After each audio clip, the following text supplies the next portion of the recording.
Good afternoon. This is Lisa Willett coming to you live from the KSVY studios. We are listener-supported radio in the Sonoma Valley of the Moon. Hold on just a second. I'm adjusting a little bit. That's a bad noise. All right. My special guest co-host today is Dylan Willett. Can you hear us, Dylan? I can. Okay. You hearing me all right? Yep, I can hear you well. I'm going to pull this music down a little bit more. All right. It is Thursday, February 19th, and Brad and I are here live in the studio in Sonoma Valley, and we are with Dylan Willett, who is calling us from Colorado today, we think, or maybe far, far under the earth, could be. It's very possible. It's very possible. How are things out there today? It's great. Weather's been unseasonably warm, but that's good for some things. It's good for some things. Yeah, not for skiing probably, but other things. Yeah, no, not great for that. Our snowpack is not doing well. Oof. Oh well. Yep. Well, it's probably better for the burrowing rodent empire though, if the ground is not completely frozen.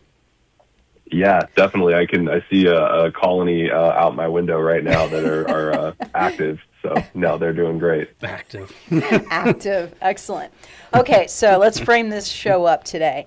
I've invited Dylan to be our special guest co-host because he has recently completed and self-published and released his first book, which is called The Burrowing Rodent Empire Origins. Is that correct?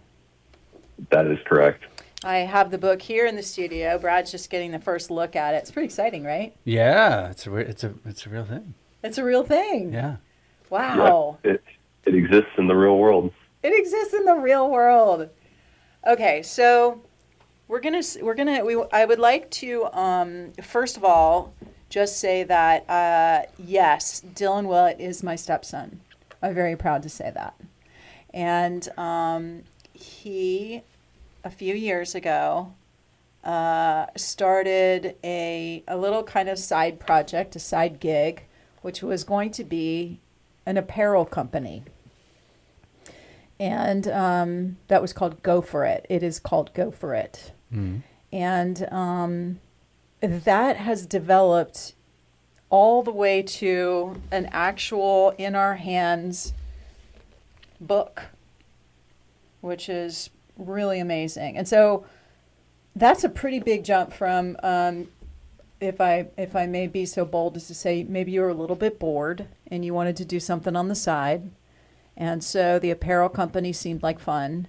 But now you've created an entire universe, including a book. And so I would love for people to be able to hear how this creative process went. Yeah, definitely. And I think you kind of captured the overview well, and it's been an organic evolution over the last, I guess, it's been like 3 years now that I've been working on this. And as you stated, so it started with the idea of like a clothing company, and it's kind of become more of a creative outlet. Well, definitely it's become a creative outlet for myself and the community that's grown along with it. So the idea behind the name of Gopherit started when we were on a road trip. We were driving through the desert, and I know I've told you guys this story before, but basically I kept saying go for it, like go for it, to my kids. And then everybody fell asleep in the car, and I started, daydreaming as one does when they're driving through the desert. Imagined burrowing rodents and gophers and whatnot, like just doing crazy stuff, like I had a whole like movie scene playing out the window in my mind, skydiving or whatever. And I was like, I should do something with this. And so then I was talking with my brother and some other people, and I was like, hey, I'm thinking of doing like maybe like a clothing company or something, and trying to start it, which, it's an easy thing to do, right? Just start a clothing company. They're all super successful.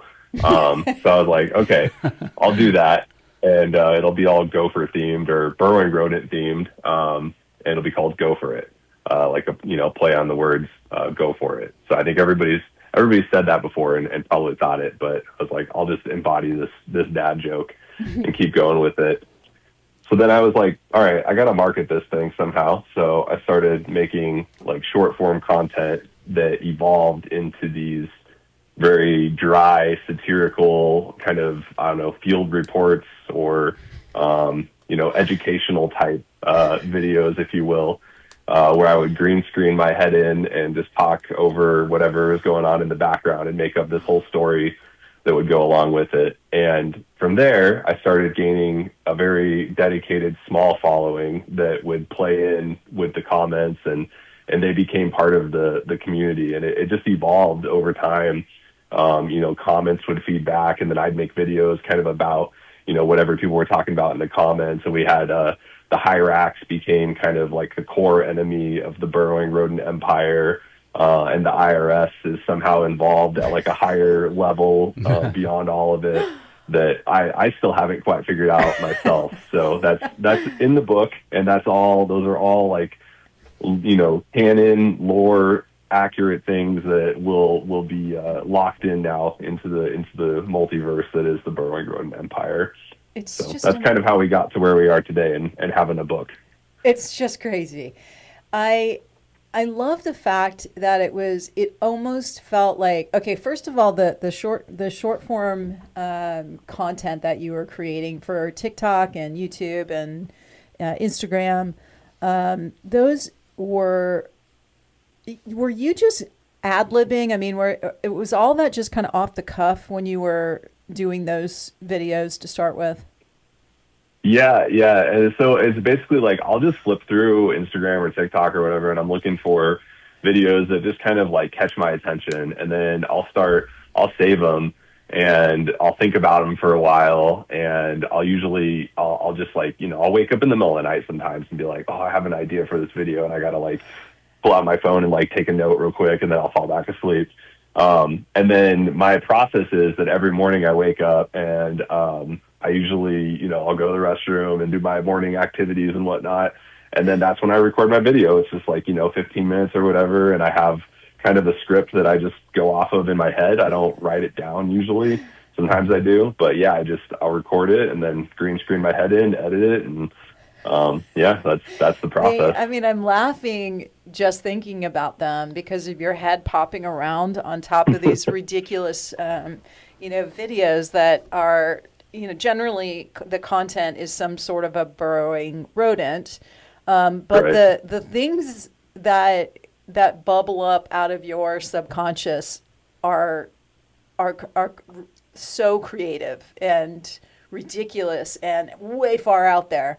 And I think, for me, it feels like that enormous access to like instantaneous imagination and being able to kind of on the fly, you just like open your mouth and of like this, it's almost like this download of stuff that's kind of like rolling out that you're just like, and the way in which you deliver it, which is that very deadpan, satirical, very serious and dry kind of laying the information over as if it is completely true, and it's preposterous. It almost like as you say is like a satirical comment on what news feels like generally when we're looking at, I mean, like these days it's like I look at a news bit and I feel like sometimes it's, it could be you delivering that same information where you're like, that cannot be real, what I'm absorbing right now. Yeah, absurdity with a serious voice. Voice. And as a result of that, I think, again, like if I'm drawing some similarities between current affairs and what you've done here is you have literally created an entire alternate reality with the burrowing rodent empire. Yeah, totally. Yeah, and that's something I've thought about a lot is like, it is kind of that, it's a reflection of that current, the current news cycle and everything that we're seeing. But I also, it's like, I try to keep it so that it's like an escape, from all of that too. Oh, it's definitely that. I think there's plenty of that. Yeah, absolutely. And I think, the silliness of it is good medicine, for what the seriousness and unfortunately what it probably is reality that we're hearing about in the news. Yeah. The contrast of the kind of the silliness of what you're offering is, it really is, it's good medicine right now. Yeah. Yeah. And Well, so, and I think that like a serious theme though that I try to harp on in my book too is like intent, and like we can create the reality we want through that intent, and that's kind of, I don't know, I guess that's kind of one of the themes of the whole project is just making something come to life through sheer intent. you certainly did that. Yeah. Good job. Wowzers. Yeah. So we've got about 3 minutes till we're gonna take our first break, and kind of how I hoped we might go along today is that you would do some reading for us out of your book. And again, if you're just tuning in, we're talking with Dylan Willett, who's the author of a book called The Burrowing Rodent Empire Origins. And this is a book that developed out of Dylan's crazy imagination, and in playing along with a community that built up around, and a lot of what your content became was built off of the imagination of your community as well. Is that accurate? Mm-hmm. Yeah, definitely. And I have a forward in my book, and yeah, that's I couldn't say that this is like even all my own creation. There's so much credit that I have to give to all of them, and I appreciate my whole community and all of the support that I've had along the way. So yeah, definitely I appreciate you pointing that out. Yeah. And Dylan, wasn't your day job something in like landscape design or something where Gopher was? I'm a civil engineer. Oh, yeah, there you go. That's my day job. So the principal antagonist is the Gopher in a lot of cases, right? Yeah, definitely. We do encounter them in many projects. That's so funny. Just reading from your forward, it says, Gopherit grew into more than a brand. It became a shared world. A lot of the details in these pages were sparked by the jokes, comments, ideas, and art you all put into it. That feedback loop was the push I needed to start writing, keep going, and actually finish. Thank you for the support and the love. And also, it goes on to say, if you want to dive deeper, join an art competition, or find the short form field reports, start here, gopheritshop.com, and that's GOPHERITSHOP.com.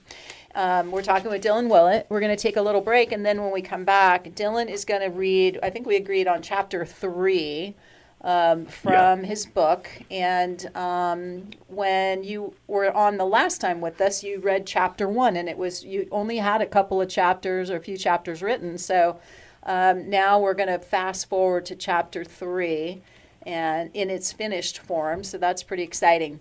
You're listening to Community Soul Supply on KSVY 91.3 FM in Sonoma Valley. We are the voices of the Valley and way beyond today, all the way from Colorado. So we'll be back in just a minute, and just hang on there. Okay, Dylan? All right. All right. Thanks.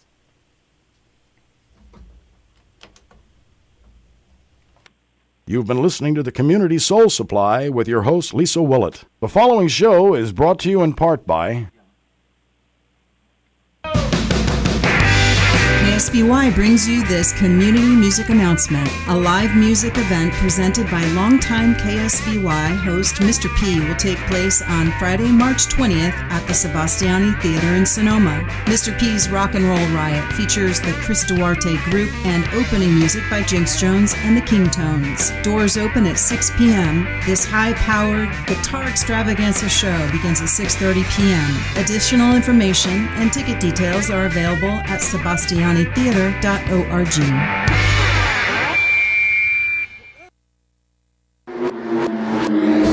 Thursday, the 19th of February, 2025. Are you wet enough yet? Let's ask that question, or maybe we shouldn't, because we still have rain happening today. Mainly this morning, the high only 49 degrees today, though. Breezy, northwest wind 7 to 12, increasing to 18 to 23 later on this afternoon, and could gust as high as 30 miles per hour. 90% chance of precipitation, with a 10th and a quarter of an inch possible. And then rain kind of decreases tonight to a 20% chance. Widespread frost will be happening, mostly clear, and the low dipping to 28 degrees tonight. A 20% chance of rain will be happening on Friday. Widespread frost early morning, partly sunny during the day, and the high near 51.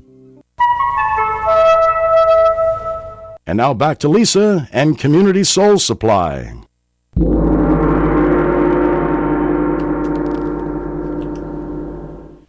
All right, we are back live in the studio with Dylan Willett. I'm coming in live from Colorado, and Dylan is going to read us, he's going to set up for us the first couple chapters and how the burrowing rodent empire origins begins, and then he's going to read us chapter 3 of his book. And let's see, you can hear us, Dylan? You there? Yep, I'm here. It's always a little like a seance, maybe. And then while you're doing that, I'm going to also put some mood music on. So why don't you start talking about chapters 1 and 2?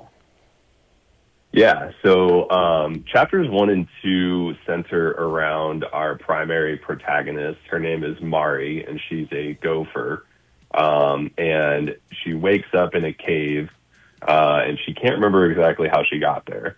And don't worry, it's not cliche, because I tidy this all up by the end of the book, and it'll feel very complete.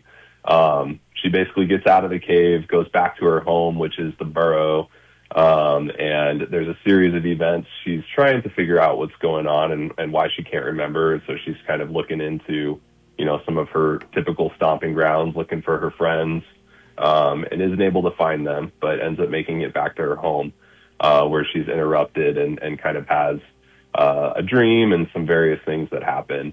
And if you want to go check that out, you can read the first chapter for free on my website, gopheritshop.com.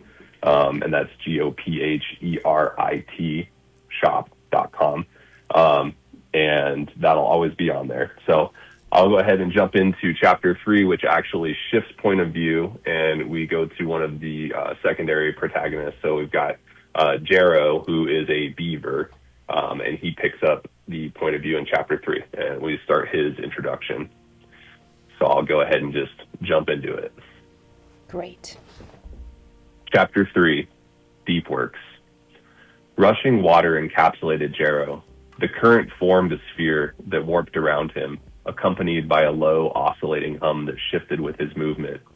He approached a long control panel nested among an array of pipes and gauges. From the torrent, another sphere merged with his.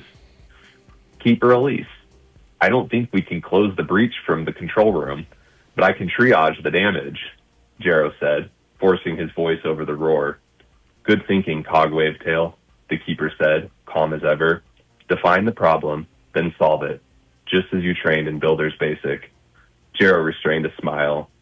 He pulled up a series of holographic displays and began moving his paws, engaging the translucent interface. He toggled a set of ribbon sliders into position, then flipped through feeds, grabbing them with a paw and tossing them aside. Keeper, if I perform an emergency closure on access tunnels 13 through 20, I think we can slow the flooding. On a fresh display, the DeepWorks schematic bloomed to life.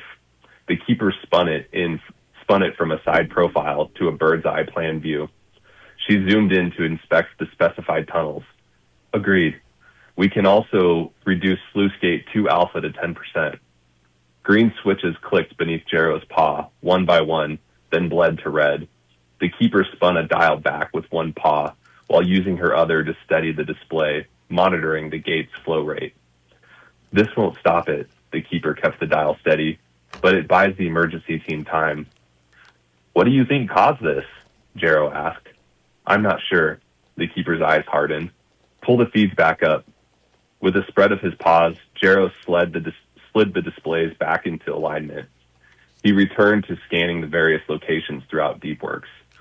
There, the keeper pointed at one of the 4 displays, halting Jarrow's progress. 3 dark-cloaked figures moved hurriedly down the pipeline corridor. Jarrow fixated on the screen. This wasn't an accident? I'd bet 1,000 greens it wasn't. In all my years, I've never seen damage like this from a malfunction. The keeper paused, then pointed to the bottom left display as the 3 obscured shapes entered from the left and moved through a round tunnel lined with parallel piping. That tunnel leads straight to Turbine Gallery 2, she pointed at the display. We're closer than any response team. Call it in as we move. Lockers lined the wall. She went straight for them and pulled out 2 large metallic discs. After giving them a rhythmic tap, they sprang to life, hovering half a tail above the ground. She jumped onto one without hesitation. Jarrow stepped onto the other. His webbed foot slipped off the edge, and he ended up mounting the platform belly first, then spun his lower body around and found his footing. The keeper watched him maneuver his pear-shaped body into place. A patient, flat-lipped smile tugged at her mouth. Ready, Cog Wavetail? Affirmative, Keeper, Jarrow said, standing upright. With their acoustic spheres shielding them from the torrent, they shot down the arched passage where the flow had subsided. What if they reached the turbines first? Jarrow asked as they swept through a long, straight section. What if they do more damage? Call it into third shift. Stay on my tail. I'll notify Ordnance Roll we need backup, the keeper said, glancing back at him. Jarrow braced a paw against his temple and formed a mental link. Third shift notified. They sped through the tunnels, making quick work of a route they knew by heart. A pale figure lay motionless across the corridor ahead, ghost white, damp fur plastered to its body. Webbed feet trailed in the stream of water rippling down the center. A long rat-like tail was wrenched into a horrific knot, limbs frozen in contorted poses. Keeper, Jarrow's voice caught. A Nutria sentinel. What happened to her? The keeper hopped off her disc and placed a paw to the bleach-white rodent's neck, checking for a pulse. She shook her head slowly. I don't know, but we're going to find out. Her eyes hardened. She's gone. I'll report it to the Ordnance. We keep moving. They were nearing the location from the holographic feed. We're getting close, the keeper said. Stay vigilant now. Jarrow shifted his webbed feet and tried to turn his disc to check behind them. His balance faltered, and he aborted the movement. He closed his eyes and placed a paw on his temple again. The keeper turned her head over her shoulder. No pulse scan. I already ran one. Nothing behind us. Save your energy. Affirmative, Keeper. A circular doorway marked at the end of the tunnel. Turbine Gallery 2 was stenciled above it in blocky white letters. They stepped off and deactivated the hovering discs. Jarrow managed it cleanly this time. The door was propped open by a locking bar that hadn't been re-engaged. This part of Deepworks was dry, aside from minor leaks that pinged occasionally as intermittent drops fell from old fittings. With Jarrow on her tail, the keeper slowly pushed the door open. They entered a long room with high ceilings, packed with repeating half-cylinders emerging from the floor, and robust pipework winding throughout. Rectangular units spanned the far wall, generating a roaring hum that vibrated in Jarrow's teeth. The keeper looked at Jarrow, and without moving her mouth, communicated a feeling into his mind. Stay quiet and stay close.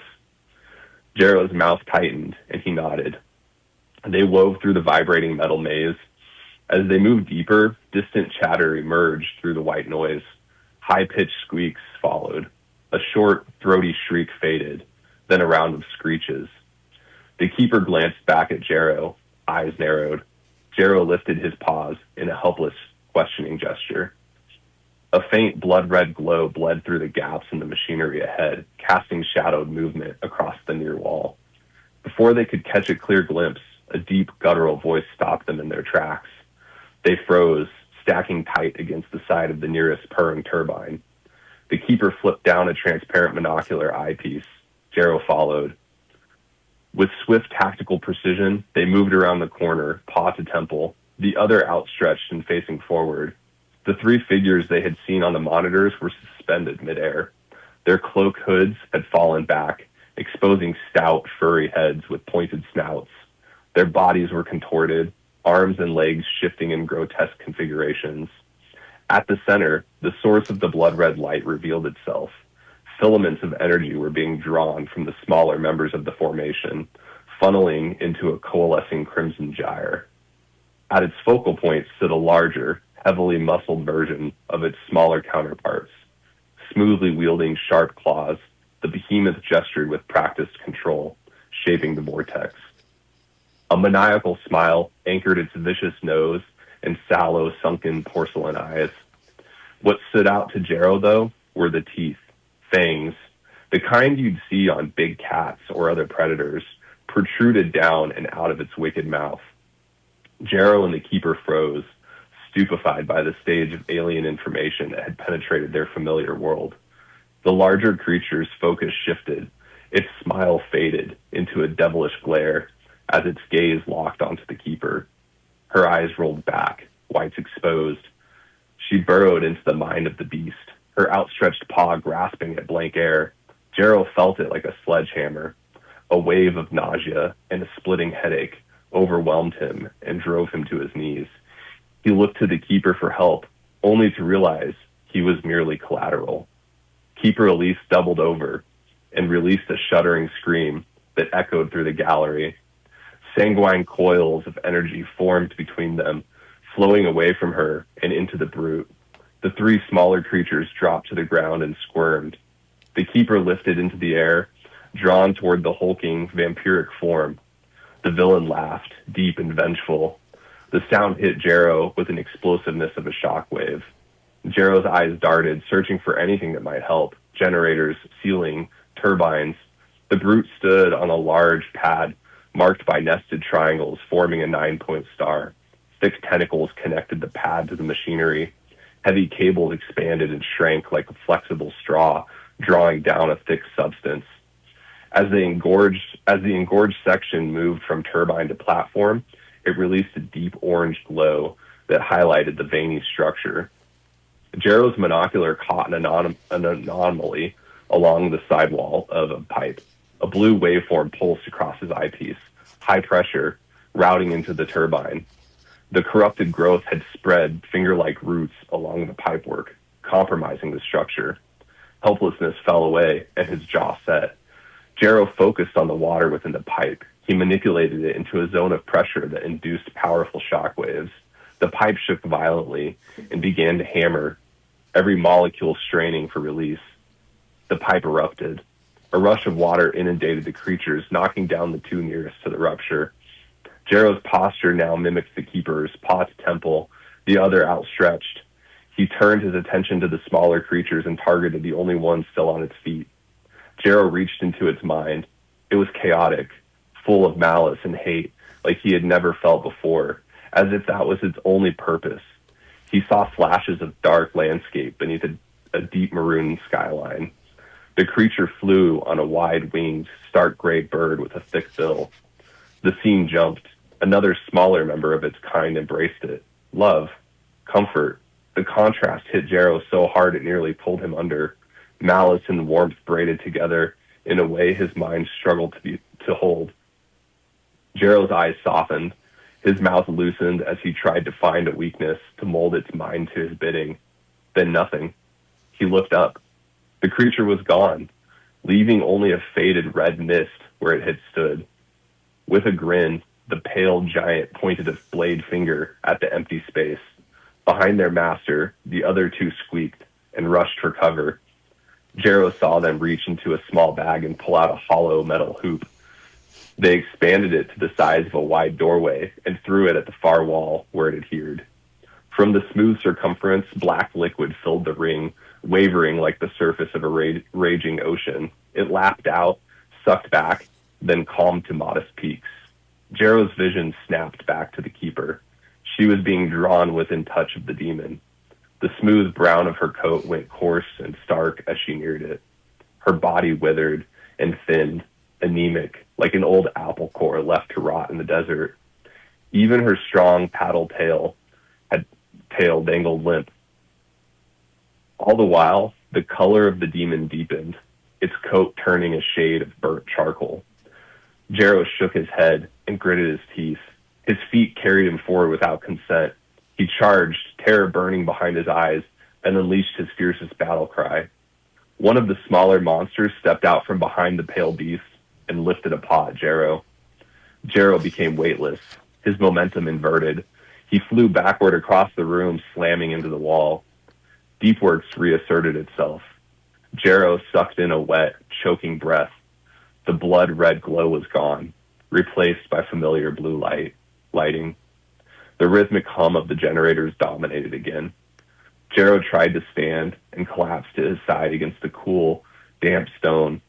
A biting headache flared as his senses sharpened. Propping himself with his right arm, he involuntarily opened his mouth and released a stream of bile that pooled and ran back toward him. He looked down. A white, jagged stick protruded from his blood-soaked fur. Jarrow scanned the room. In the distance lay a disheveled, stark white pile. Arm over arm, he dragged his broken body across the gritty floor, stopping every few pulls to grimace and catch his breath.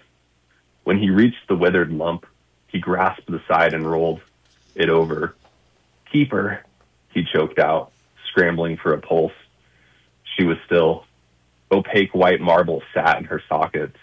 Drying blood streaked from the corners of her eyes. Matching streams ran from her nose and ears. Jarrow lay beside her for a moment. Then he heard the approaching slaps of webbed feet down the gallery. "We're over here," he yelled, voice cracking. "Help her!" A series of thin-tailed Nutria sentinels rushed into the space between the turbines where the battle had unfolded. An aged, graying sentinel knelt beside Jarrow and placed a paw on his chest, assessing his vitals. "You're gonna be okay, pup." Jarrow reached toward the keeper. "What about her?" Another light brown sentinel knelt by the keeper, lips pursed flat. She squinted, then shook her head. Jarrow's vision narrowed. Darkness worked in from the edges. He turned his head and saw a rotund beaver approach with a twisted cane. A scar crossed his silver face, cutting over a patched eye. "Ordnate roll," a sentinel said. "Keeper Elise is gone. This cog needs medical, now." Muffled chatter filled the turbine gallery. Jarrow's vision collapsed to a pinpoint as he was lifted off the gritty surface. That's it. That was perfect timing, by the way. That was chapter 3 of The Burrowing Rodent Empire Origins, written by its author. That was read by its author, Dylan Willett. And Dylan's going to stay with us for the rest of our time today. But we're going to take that 4:40 break. That was really, that was an exciting chapter, wasn't it, Brad? Yeah. There's a lot going on there. There's a lot. Yeah, it's. We'll talk more about it as we come back. We'll take that 4:40 break. You're listening to Community Soul Supply, and we're going to be back in just a minute. You've been listening to the Community Soul Supply with your host, Lisa Willett. The following show is brought to you in part by... Programming for KSVY is brought to you in part by... The Schoen Group. For information and guidance regarding wine country real estate, you may contact us at 707-933-1515 or visit schoengroup.com. This health moment is brought to you in part by Sonoma Valley Hospital. Learning to flip your thoughts can have a profound impact on your health and well-being. The simplest way is through a positive affirmation that flips the thought from a negative to a positive. For example, when faced with chores, instead of saying, "I don't want to clean the house," say, "I like living in a clean house." When getting up the motivation to exercise, instead of saying, "I'm too tired to exercise today," say, "I feel more alert and energetic when I exercise." Positive affirmations help us change our negative attitudes into positive ones. Oh yeah, you know it's going to be a party. Join Sonoma Valley Rotary for the festive Luck of the Irish raffle and dinner celebration happening Saturday, March 14th, starting at 5 p.m. at the Sonoma Valley Moose Lodge. Enjoy a traditional Irish dinner, live music, dancing, and an evening of community fun, all supporting Sonoma Valley nonprofit and education programs. Rotary's annual raffle features a top cash prize of $10,000, along with additional prizes and proceeds that stay right here in Sonoma Valley. Dinner seating is limited and this event often sells out, so don't wait. For information, tickets, or sponsorship opportunities, visit SonomaValleyRotary.org or call 925-348-4267. It's the Luck of the Irish. And now back to Lisa and Community Soul Supply. And we're back with Dylan Willett and his Burrowing Rodent Empire. This is his new book that he just released, which was developed in a very interesting, creative way, from an apparel line to short form video, and now an actual hold in your hand or read it on your Kindle kind of a book. It's pretty amazing. He just read us chapter 3. And in chapter 3, we got to, which was called Deep Works, we got to meet a character named Jero. And we were just talking at the break a little bit about the character development of Jero and kind of what his role is and becomes in the storyline. You want to talk a little bit about Jero? Yeah, Jero is basically the kind of like mind center of the group. He's the logical, reasoning, grounded kind of one that likes to follow the rules, things like that. And he develops though throughout this story, and he learns to kind of like break that mold a little bit and take some risks and work outside of his very defined box that he kind of lives in. And I think the other thing that we were kind of talking about is like, so Jero and beavers in this world, their main power or their kind of their specialty is telepathy. And so that kind of demonstrated, a few different times in that chapter, trying to like burrow into the mind space of the enemies that they were encountering and these kind of alien creatures, and trying to figure out what was going on, and then sending messages to, others in Deep Works. So. And that kind of, the telepathy remains kind of a theme throughout the book. Yeah. So he's the strongest. Like he can actually like get in and influence the minds of. He's kind of more of like a support in that way. Like if you want to like look at them like as like a team, like he kind of supports the team, and he's more of like almost defensive. He has some like shielding abilities too that he shows up with later. But yeah, he's not like a physically strong or like charismatic type leader. Those are kind of filled by Mari and Greg. But yeah, he fills a really like important niche role, I think, in the trio. The other thing that I noticed about the way in which you're writing, you mentioned to Brad that you are an engineer. Did you get the engineer flavor, Brad, from chapter 3? Yeah, I think I think a lot of the struggle of a civil engineer comes out, right? Because the Gophers are all undermining and everything you're trying to measure, right? But in the same sense, like they see you and they know you're there, and there is some wisdom there, and there's something smart about it and it's something worth understanding. So that's sort of the part that came out to me a little bit. Yeah. Yeah. The other thing I was going to say too about the, Jay is reading the book at the same time as well, and so we're kind of comparing notes. I'm a little ahead of him, and the other thing that he picked up on was what might be some of your military experience. Yeah. Yeah, I think this chapter kind of picks up on both those, like the engineering and the military. Like the beavers and I guess this whole organization, and you'll learn a little bit more about it in further chapters, but they're called the Builders, and they're kind of a ranked military like structure. So they do kind of have some of that like tactical and like military,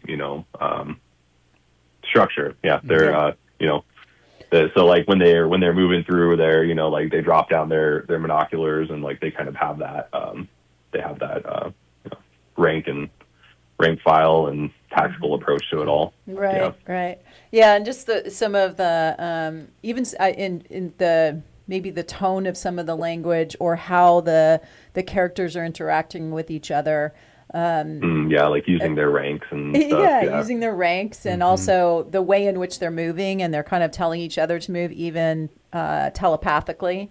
They're communicating their strategy in dealing with the invaders, with the monsters that have appeared in the deep works. Yeah, a lot of short, like kind of efficient, clipped communication during those more like tactical or like combat oriented scenes. Yeah, that's cool. Yeah, so you can we get me knowing you, it's like I can kind of see where the not the storyline as much as just the way in which you're writing is influenced by the work that you've done in your adult life, both in the military and as an engineer. Kind of it shows up in the writing as well. Interesting. So you want to tell us a little bit more about the direction that the book heads, or give us some hints, or when's the movie coming out? The movie is that's gotta be on the way back burner. I am working on first the Broadway audio, though. You're working on the audio? Audio is the next on the runway. So I'm working with a narrator, well, actually a team. So I've got 3, and then I'll do some of it myself too, but I've got 3 narrators and voice actors that we're coming together to do most of this book. So kind of one for each point of view of one of the main characters. So Mari, and then Jarrow and Greg each kind of have their own narrator for their chapter, and then that voice actor will run them throughout the whole book as well for the chapters they're not narrating. Well, that's pretty exciting. Nice. Where did you get the voice actors? Are they part of the community? Are they fans? Yeah. One of them's my cousin, Claire Berge. She's going to be doing Mari, and then a lot of the Mari's point of view is kind of the dominant one throughout the book.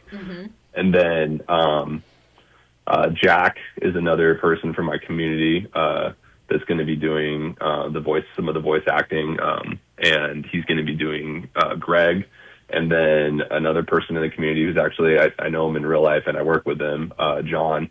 He's going to be doing Jarrow and some of the other characters, and reading a couple of chapters as well. So they've each got at least 2 chapters, and yeah, it's gonna come together really cool, I think. And I'm excited to bring the audio format as a medium, because I think that it just opens up accessibility for a lot of people, I know. Yeah, and then it could be a musical on Broadway too. Yeah, that's the first step to it. Yeah, exactly.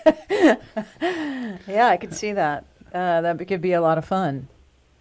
Yeah. Yeah. And I'm also going to be doing another art competition this summer that's going to be themed around the book. So the book, it's going to like anything is valid, but it's got to be coming from the book in some way. So that's going to be the other thing that I'm kind of is on my near-term runway.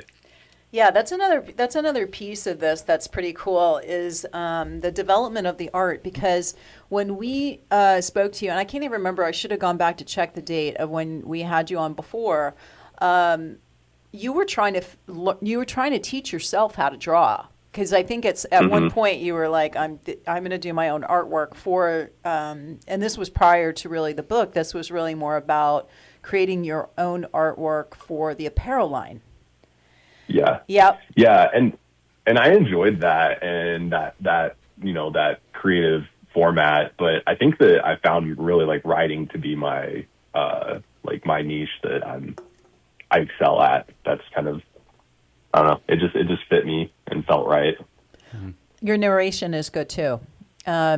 So I'm glad you're taking part in that as well. But fun to have other people involved with that project too, to narrate it, because that will give it more texture and flow, and I think anytime we can get more than a couple people involved, I think it adds, then each one of those people get involved and offer their own flavor to things as well. So that's very cool. Yeah.